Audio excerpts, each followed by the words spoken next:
Okay, now. Okay.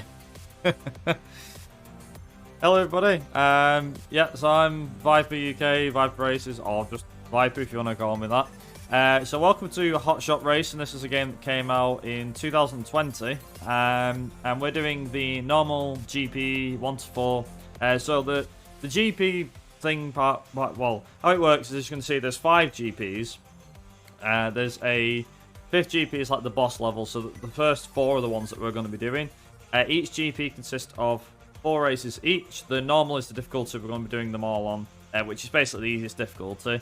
This game is very similar in the sense to, well, it's a bit of a mix between like Mario Kart and virtual racing and so on like that. You'll see a bit more as we get through the game. So the first GP has the Marina, Area 41, Temple Drive, and Castle Funfair. GP2 has Boneyard, Fossil Cave, Ocean World, Roll Roadway. Third one is Dino Dash, Heated Highway, Alpine Town, and Casino Run. And finally, we have Ski Paradise, Temple Ruins, Downtown, and Seaview to round out the run.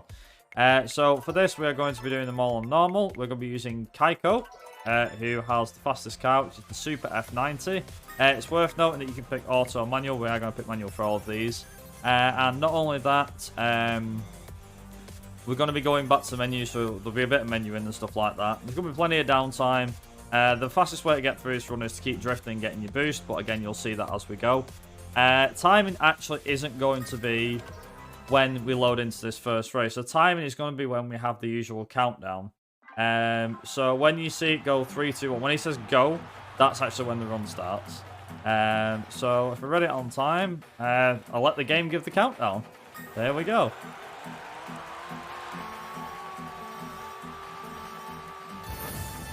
And we're off.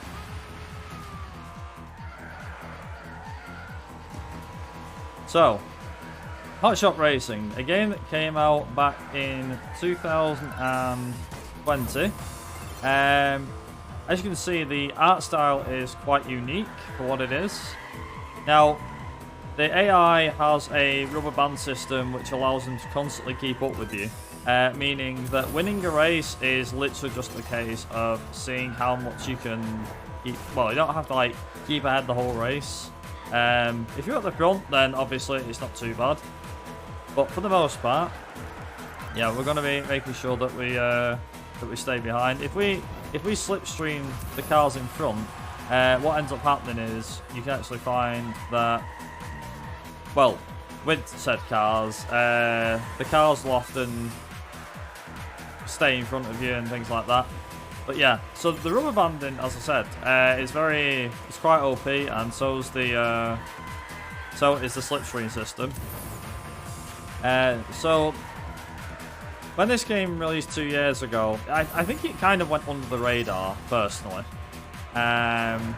Personally speaking, I think it did go under the radar, but yeah, like I said, it recollects the variety in racing video games.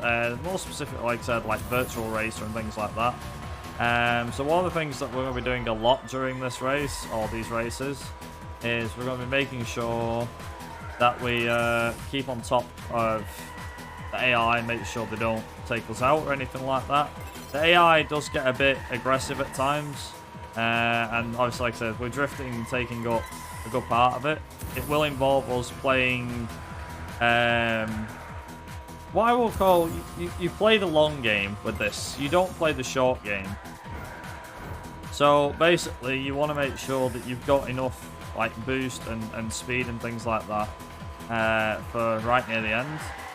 So as you can see now, it's like, oh no, Victor's going to get right near the end. But luckily we just boost right at the end here and across the line and we win. Just like that. And that's it. So yeah, we do this for all of the races. So I want to make sure that our revs are around the 7,000 mark. And because it's because of the fact it's manual gearbox, it's a bit of a weird one. So on keyboard you probably have a better time with the gearbox and driving, whereas on a controller what ends up happening is you actually have a bit of a different one. So because the accelerating is right trigger on a 360 controller, the gear up and gear down buttons are actually on the shoulder buttons, which immediately is a bit of a tricky subject. Now, obviously, we're going to be at full speed pretty much for a majority of this. But then, obviously, this can happen. And this actually kind of proved my point here. And this is why we have... this is actually why we have a boost and also a manual gearbox. The AI can be, again, very aggressive in what they want to do. And it's like, oh no, I'm down to 5th. Again, I'm just going to try and prove a point here. So even though the AI can take you out and everything like that, you can actually use them to gain like a major speed advantage and just do this. As you can see now, I've already caught up to the guys in front, just like that. And we're going to make sure we stay in front. Again, there's not like much to it. It's not rocket science to learn this, personally speaking. And in my opinion, can be quite fun. An optimized run of this game is very, very tricky. So getting like the perfect run is going to be very, very tricky. And also as well playing it at the right moment. The best bit is you need to, well, in my opinion, a key part of it is as long as you're like near the front or try your best to stay near the front, then what can happen is you can actually have a really fun time near the start. The characters will change cars, by the way, unlike us. We're going to be staying with this car. It's probably worth mentioning, actually, a few things. So, again, as I said at the start of this run, the whole point of this car in particular, the Super F90, I think it was called, is the quickest car that you can pick. And that's... I'm not going to beat around the bush. That is the quickest car that you can drive. None of the cars are actually able to be upgraded performance-wise. So the cars that you can see here are completely different to like other racing games where, oh, okay, I'm not winning. You know, I need to... It's like, oh, I'm not winning. I need to upgrade my car. Yeah, you can't upgrade your car in this. Instead, what you end up doing is... You can like upgrade, or let's say upgrade, you can change the performance parts for the cars. There's no bonus characters or anything like that either. So it is literally just a case of getting your boosting right and things like that. Again, it has kind of a similar... I can't think of the word now. Very familiar similarity to the likes of Mario Kart, because if you think about it, in them games you're always trying to keep ahead of the AI, and the AI's competition is very difficult, it's very tricky. As you can see, I mean, the only way you can kind of get away from these guys is by just trying to boost past them. It's also worth noting as well, you can do that too, where you can use, funnily enough, something that I tend to do, is you can use the AI to keep your boost, your drifting going like that. So you notice that I was going perfectly still. Still drifting, but I was going, like, kept continuing to go straight. As long as they're going straight, it's not too bad. The other thing is, as well, is when to activate your boost, because if you don't know when to activate it, then unfortunately you could end up losing out on races. So that is Temple Drive. We now move on to Castle Funfair. Now, a lot of these races can be a bit tricky, especially like this one, for example. So this one, you'll notice, is not a figure of 8 sort of look, but basically has a very like, oh, okay, how are you supposed to gain, you know, how are you supposed to gain boost in this race? Well, put it bluntly, I can kind of show you. I mean, again, the AI is random every time you do a run, so it really depends on where you're boosting and everything like that. So I try and boost down the straights if I can, like that, just to make sure we've got enough time. Now, it's funny because it's like, oh, okay, so drifting earns you boost. This feels very similar to, Ridge Racer. And you'd be right.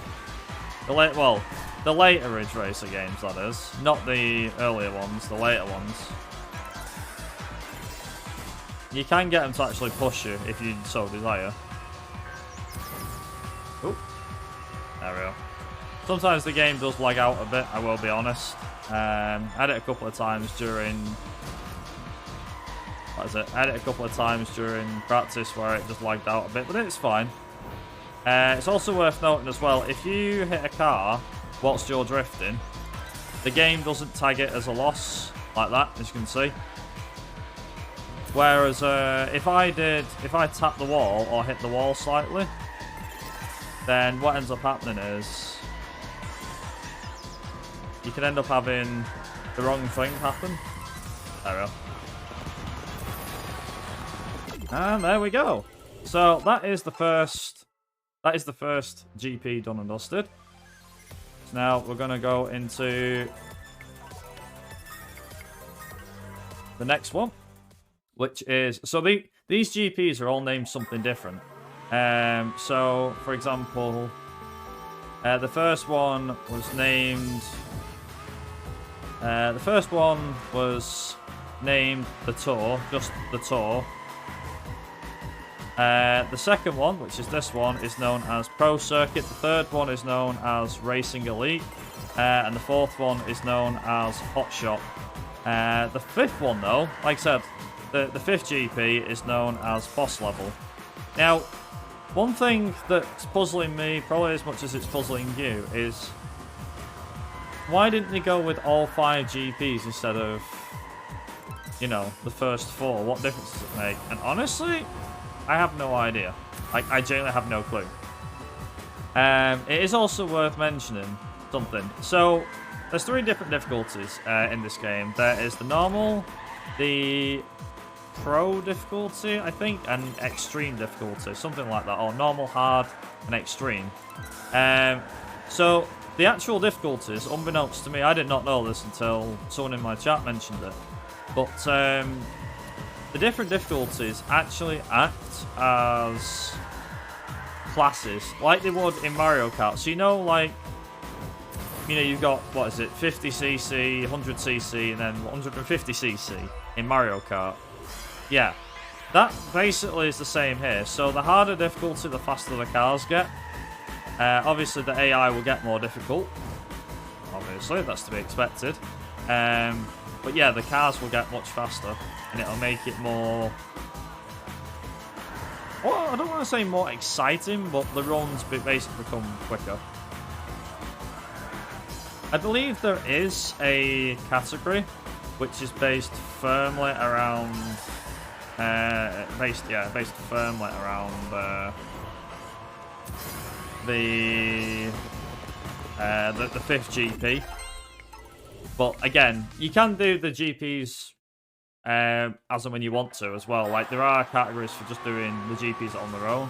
But in my opinion, this one actually shows off like a good majority of the tracks. Something else to mention.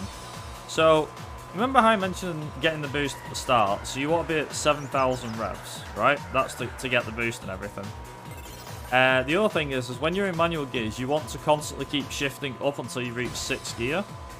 Because when you reach 6th gear, well, basically your boost is powerful enough to put you at full speed, which is 190 miles an hour. Another thing is, as well, is that it has the max speed and acceleration, I believe. Well, sorry, the maximum speed... yeah,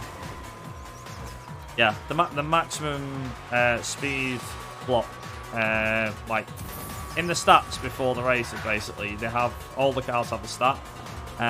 This one has the highest, along with some of the other cars. But, because this is a, you know, a single-seater, it goes a lot faster than the other cars. Like, for example, all the cars in this game are based off something. So this is more like, rather than an F1 car, which is supposedly based off, it's based off a different car entirely. this car here that Aston is driving, this green car, is a loose iteration. I'll say a loose, like practically a replica actually, of the Bentley Speed 8, which is it was a Le Mans car that was used in the 2003, famously winning the 2003 Le Mans 24-hour race. The other car, the one that Victor's driving there, is very loosely based on a Porsche 917, I believe it was. Again, also from the Le Mans days. Most notably from the early 70s, when Porsche were the dominant force in Le Mans. Some of the other cars include Toyota Supra, like a Lancia Delta, I think. Rally car and things like that, so there is quite a fair bit. Nice. So you'll notice as well, like I said, a lot of these cars, it's quite funny, so a lot of these cars that are in this game are based off real life cars. And if you're a bit of a car nut like me, then you'll easily be able to spot them or recognise what they're supposed to be. Because the thing is that developers, I suppose it's a clever way of getting around it, but you can basically tell, like, they have the paint jobs and things like that. You know, of what they're supposed to be. For example, Marcus on the right-hand side here is driving a black and orange car. Looks very similar to a Bugatti Veyron Super Sport, don't you think? And I'm pretty sure that's what it's supposed to be, or what it's based off. Like I said, one thing that's worth mentioning again, that the AI will change the cars a fair bit more than we will. So don't be surprised if you see this, like Zing, for example, driving multiple cars. Like, he drove a Porsche 911, or an old 911 I think it was, in the last tournament. Now he's driving some, like, Marcus or something like that. The funny thing is, as well, is that the cars that some of the characters drive are sometimes based on their nationality. For example, like some of the cars that Zell drives can be Japanese, or, you know, like the Aston drives cars that are made in Britain and he's British. You know, it's basically like this is, you know, they're driving these cars and things like that. And ooh, that's not good. Luckily, we've got a lap.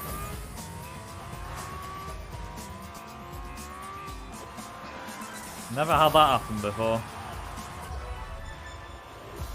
So this will be fun. So we've got to go from last to first in one lap, and I wonder if we're going to be able to do it. This should be fun. Oh, what do you know?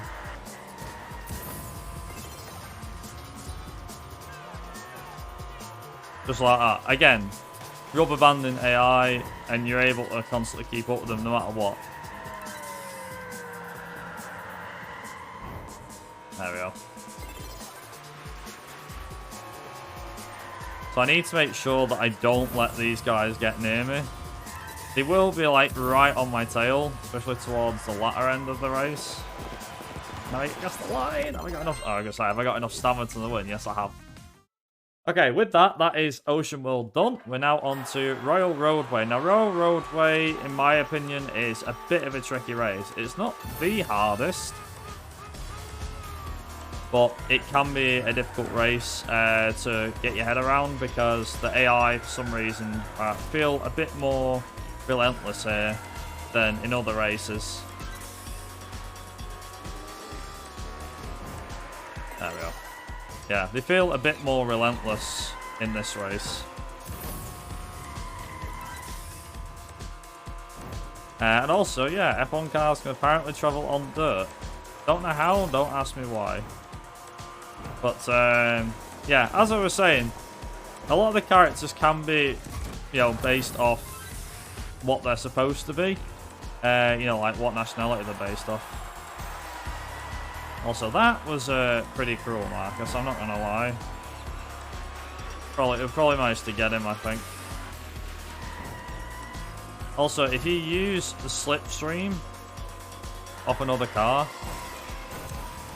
Yeah, if you use the slipstream off another car and then boost, your speed goes up substantially. I don't know if that's what the record holder does, but yeah, if you're able to, like this, for example, you're able to gain a lot more speed because the, as I've kind of said a little bit, the slipstream effect on here is ridiculous. So as you can see, like that, I got a big boost of speed then. Not just because I was like, oh okay, because I did this and that. It's like, yes, because I was able to get the slipstream and I was able to boost at the same time. So I can do that and then just boost, and then that'll hopefully put me in right point, I guess. Something along them lines.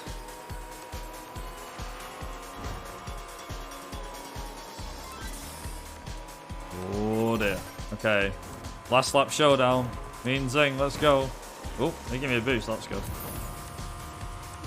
So I'm gonna boost to the line. I don't know if I've got enough to do it. I think I have. Yes, I have. With that, that is the second GP done. So now we move on to GP3. There we go. So now we're doing Racing Elite. So this is 4 races, first of which, again, as I said, is this is Dino Dash, this one.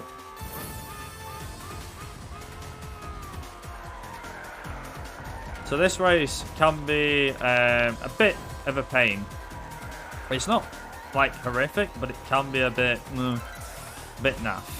You get it wrong. So we're gonna make sure we do that. There we go. Boost. So you notice as well that Marcus has got like a rally car of some sorts. Some cars are better on surfaces than others, but for the most part, any car, if I'm being honest, any car is able to win. Because like I said, because of the fact of that the game has this rubber band system, so any car is able to win. I've had it on some occasions where a car that probably shouldn't have been able to win did actually win. So there you go. Also, hopefully the music's coming across pretty good. At least I'm hoping it is. But yeah, like I said, it has the very, like, I don't know what sort of look you could say this game has. I wouldn't say cel-shaded. I'd say a lot of polygons is probably the way I'd word it. That's, you know, it's probably, yeah, that's probably the way I'd word it. A lot of polygons, like the very polygon feel. It does have a very, I don't know, what, retro feel, I guess? For a game that came out 2 years ago. And so Alexa using my personal favourite, the Dodge Viper lookalike. I actually forgot Alexa had that, so I was like, ooh. I generally don't know what, like, the best car is, apart from this one. Like, my personal, like I said, my personal favourite is the one that Alexa was just driving, I personally think. But there are rip-offs of, you know, like I said, rally cars and things like that. Some of these tracks can be very daunting for a new player as well.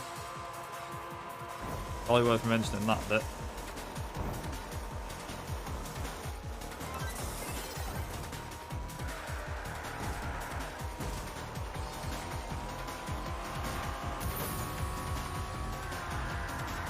There we go.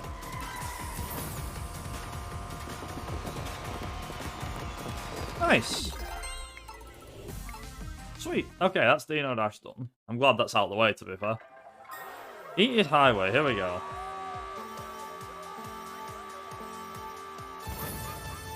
I believe as well that if you want to buy this game on Steam, it doesn't actually cost too much. And being honest, I think I only paid, I don't know, about £3 for this off Steam, or £4 off Steam for it. I just remember seeing the game and I was like, oh, this looks, you know, different. It looks interesting. I quite like the art style. So I picked it up for a couple of pounds, and then one day I was playing this on stream. This is just kind of how I came to be with it. So I'm sat on stream and everything like that, and I was playing this, and I was like, oh, there's a speed run for this. So I played through all the GPs. Marcus, do you mind? Oh, it's Marcus. He's dead aggressive. I was going to say, shame he can't drive, but then that makes two of us. Yeah, so I ended up playing this on stream for a little bit. So there was a speed run for the GP, and I was like, oh, I'll give this a try, why not? So I obviously give it a try, and yeah, quite enjoyed it. Quite enjoyed it. And then yeah, I just learned it a bit better, and I was like, oh, you know what, I'll see about submitting this for a marathon, and this is the first like marathon I've run this in. So it's, I don't know about if I can put it like up there with the likes of Mario Kart, but I feel like this is one of them games that I can put it as, yeah, it tried a different art style, it tried a different gameplay mechanic, and you know what? It works quite well. Genuinely works quite well, I think, personally speaking.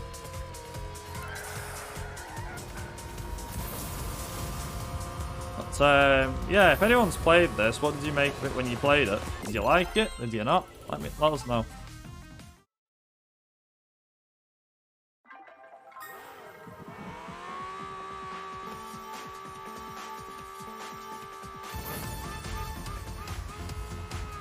There we go. Nice. Music's quite jazzy, although I haven't had it turned on for a while. Normally, like, well, when I've been doing practice, I've been playing with my own music. Also, since Marcus is always nasty, I'm going to use, oh, well, a Zing will work just as well. There we go. Try and use Marcus as a bit of a battering ram, if I can.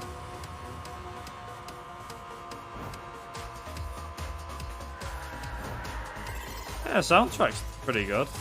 I'm not gonna lie. Like I said, I've been doing practice with it the last couple of days, and it's been pretty neat. Also, whenever somebody, that's something as well as like a bit of a tip, is that whenever someone boosts, use their slipstream to basically fill up your boost bar for nothing. Like for example now. So you can use their slipstream to fill that boost bar up. As you can see, so slipstream and drifting, it all works out quite well. Or you can just use your opponents like that.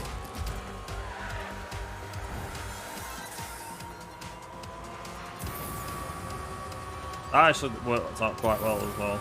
There we go. Even though I boosted a lot to get away from them now, they'll be right behind me again soon enough. Mainly because of the fact I'm drifting to try and get me... yeah, try and get me boost up.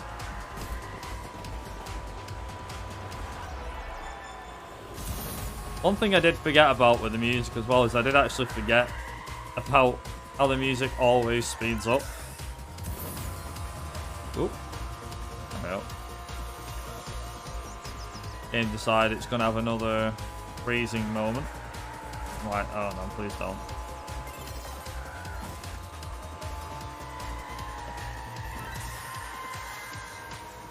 I can actually use Zing, hopefully.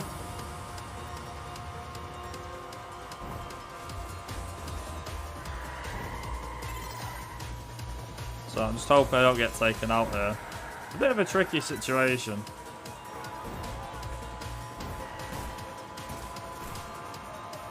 There we go. Boost here. Should get me to the line, which it does. There we go. Good stuff. The next one is Casino Run. Now, Casino Run is seen as a bit of a scary one. It's not terrifying in that regard, but you'll see why as we get to the corner later on. So about halfway around, there is a series of corners that, let's just put it this way, are exceedingly tricky.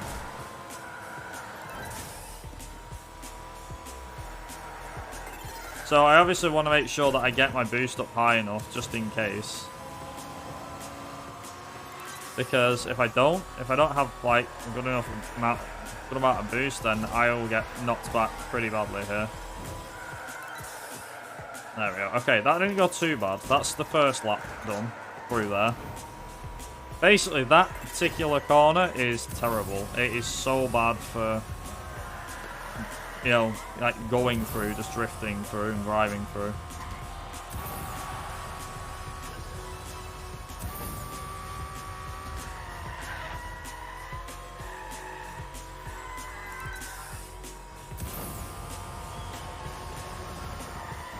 So I need to make sure that I'm,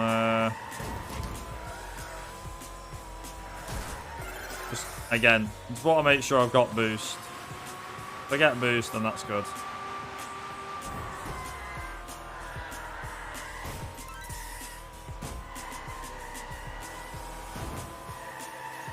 There we go.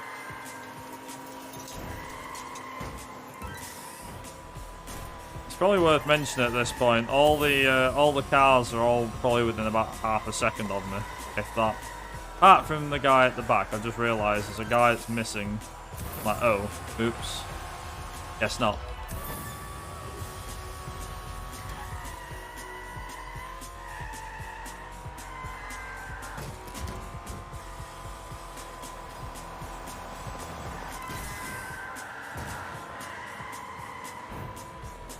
Hopefully I can get through this without failing the last few corners.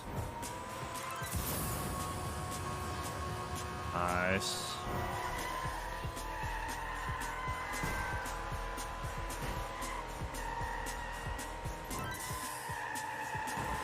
There you go. That's the reason I don't like that corner. That's the reason I do not like that corner very much.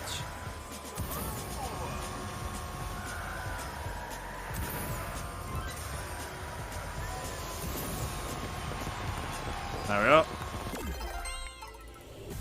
Nice. That is GP3 done. And now we move on to the final one.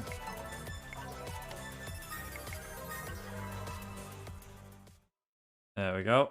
Okay. With that, we're on to the final GP.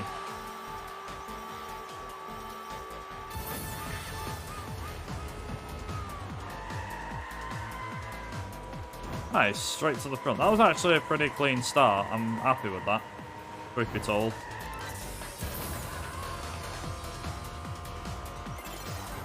So yeah, so we've got 4 races. So the first of these is Ski Paradise, which is very colourful. We've also got Aston here.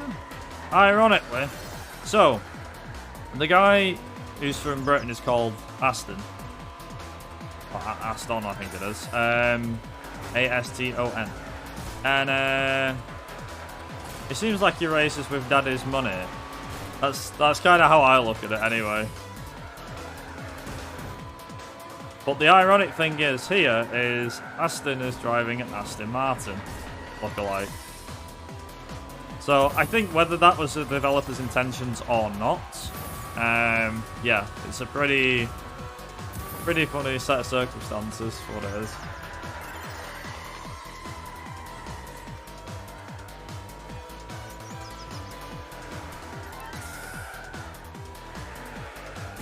Oh, hello. Grief, that hurt.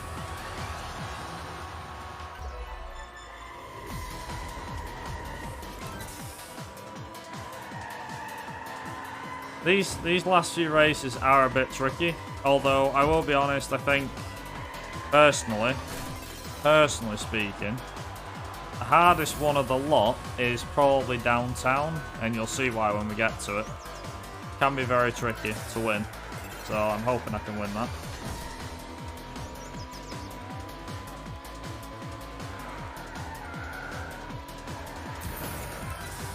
There we go.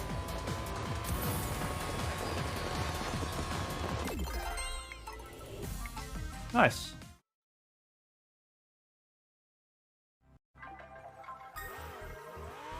We've got Temple Ruins next. Temple Ruins, not such a bad of a track, although can be a bit of a pain at times. It depends, really. It's not too bad. Not too bad.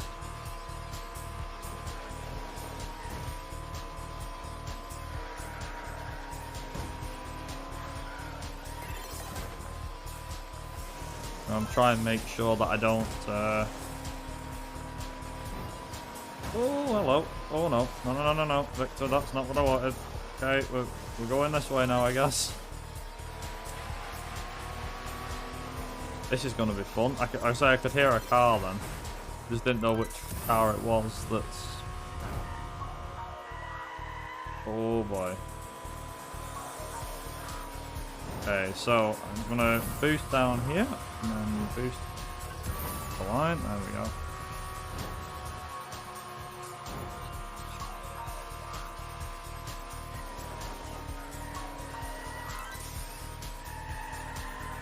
Again, as I was saying, you can, if you wanted to, or so be it. I try not to boost all the time consistently. I mean, I could do, because it would be faster.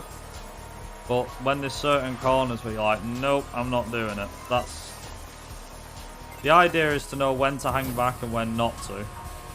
And sometimes, I mean, if you're going for like a PB or something, then obviously, yeah, you can go absolutely haywire.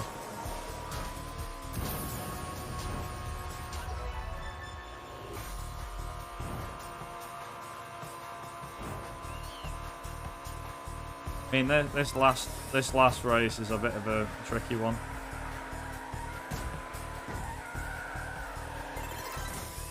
There we go. That was actually really good. I think I managed to drift like a full thing, which is really good. How much have I got left in this race? Not too much, actually. I was just wondering, because I'm like, ooh, I might be able to get more out of this, possibly. Can I eke out one more? Maybe? No? Eh, come on. Nice. Okay. Temple Ruins done. We've got downtown. Right, so downtown is going to be one that I'm going to focus on a bit here. Because this one can be very, very tricky, as I said. Mainly because it has...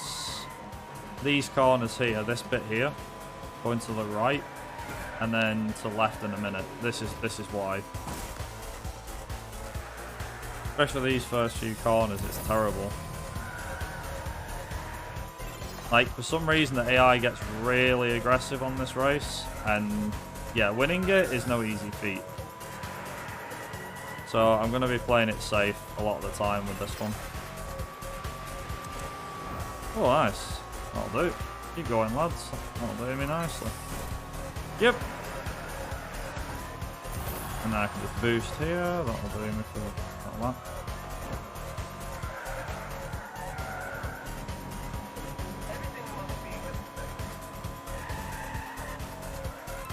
Yeah, like I said, the art style for this game is very, very nice, as I'm sure a lot of you might agree. Again, can't remember what sort of art style it is, other than I can just say, like, polygons everywhere. That's the only way I can actually, like, think of it. Or very digital art style, you know? If anyone knows what sort of art style this could be called, then please let me know, because I genuinely have no idea.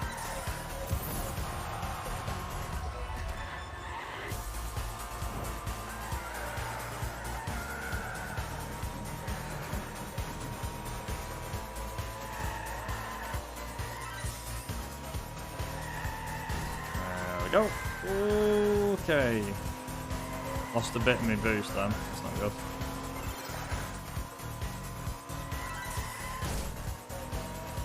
Okay. Is Aston going to pull off the impossible here? Oh, is it going to be Victor? Who is it? Well, hopefully be us. I'm hoping. There we go.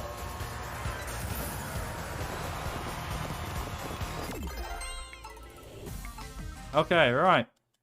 So we're coming up to the last race now. And this will be our final one. Yeah, so this is going to be our final race. We've got about 2 and a bit minutes, but timing is going to be when we cross the finish line for this race.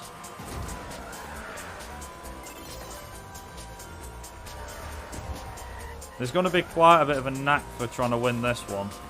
This particular last race is never easy to win. But yeah, if you read it on time, you might want to be there just about 2 minutes or so from now.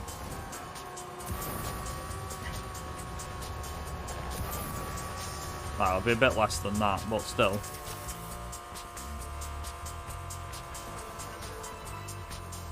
There we go. Second lap done. A bit of lag in there, but that's fine. We'll be alright, we'll manage.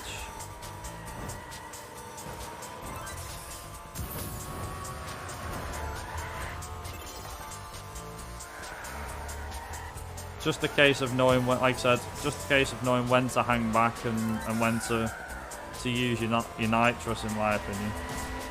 Like if you can keep up with them with no nitrous, then obviously by all means keep going. Then you get this, like the bizarre fight for first, which just goes mental.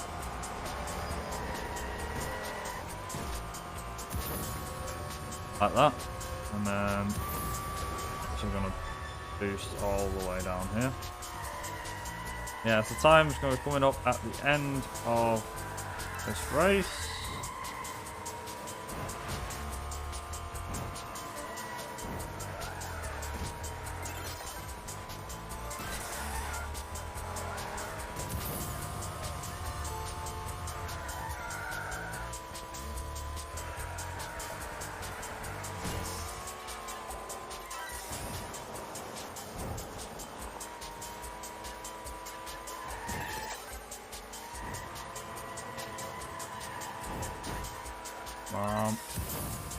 Do it. I think we should be in the clear.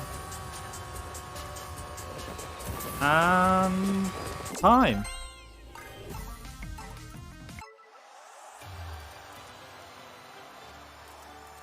There we go.